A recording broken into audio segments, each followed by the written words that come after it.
ମହାନଦୀ ପୂଜନ ସମିତି ପକ୍ଷରୁ ଗଡ଼ଗଡ଼ିଆ ଘାଟଠାରେ ପୁଣ୍ୟତୋୟା ମହାନଦୀ ତଟରେ ମହାନଦୀ ଆଳତୀ ଶ୍ରୀକ୍ଷେତ୍ର ପୁରୀର ବିଶିଷ୍ଟ ପଣ୍ଡିତ ବାବା ଶ୍ରୀ ଜୟନାରାୟଣ ମହାପାତ୍ରଙ୍କ ଦ୍ୱାରା ସମର୍ପିତ ହୋଇଯାଇଛି।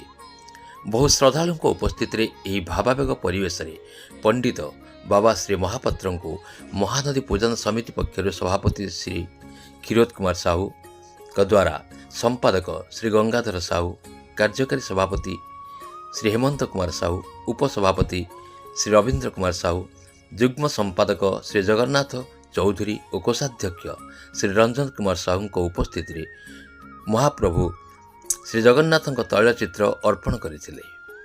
ବାବା ଶ୍ରୀ ମହାପାତ୍ର ଏହି କାର୍ଯ୍ୟକ୍ରମରେ ଯୋଗ ଦେଇ ଏହା ସନାତନ ଧର୍ମର ପରିଚୟ ଓ ପୁଣ୍ୟତୋୟା ମହାନଦୀର ସୁରକ୍ଷା ଲାଗି ଏକ ସୁନ୍ଦର ପ୍ରୟାସ ସହ ମହାନଦୀ ପୂଜନ ସମିତିଙ୍କୁ ସାଧୁବାଦ ଜଣାଇଥିଲେ। ଓଡ଼ିଶାରେ ଖବର ଯେତିକି ସତ୍ୟ ସେତିକି ତଥ୍ୟ।